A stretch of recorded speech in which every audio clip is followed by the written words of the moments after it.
আমি মসজিদের মুয়াজ্জিন, সরকার কর্তৃক ঈদ ভাতা প্রদানের জন্য নির্ধারিত ফরমে অন্য কোনো উপার্জন আছে কিনা অপশনে আমি না লিখেছিলাম, অথচ আমার একটি ছোট বিজনেস আছে যেটা আমি অতি সত্বর বন্ধ করে দেব। এখন আমার কি সরকারি ভাতা নেওয়া হালাল হয়েছে?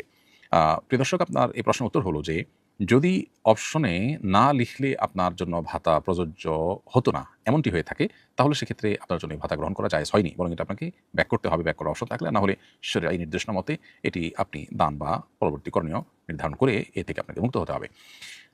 যখন কোনো উপহার উপঢৌকনের জন্য শর্ত দেওয়া হয় যে এই ক্যাটাগরির মানুষকে দেওয়া হবে, তখন আপনি সেই ক্যাটাগরির মানুষ না হয়েও সেটা গ্রহণ করেছেন, সেদিক থেকে এটা গ্রহণ করার জন্য জায়েজ হবে না, এটা আপনাকে ব্যাক করতে হবে।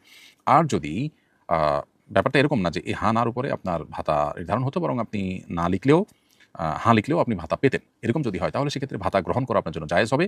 কিন্তু আপনি মিথ্যা যে লিখেছেন সেজন্য অবশ্যই গুনাহ হয়েছে, এবং এর জন্য আল্লাহ রাব্বুল আলামিনের কাছে তবে নাসুহা করতে হবে। পার্থিব সামান্য একটু সুবিধা পাওয়ার জন্য একজন ইমানদার মিথ্যা বলতে পারেন না। আল্লাহর ভয় তার অন্তরে পরিপূর্ণভাবে সদা জাগরুক রাখতে হবে এবং রাখা উচিত আমাদের।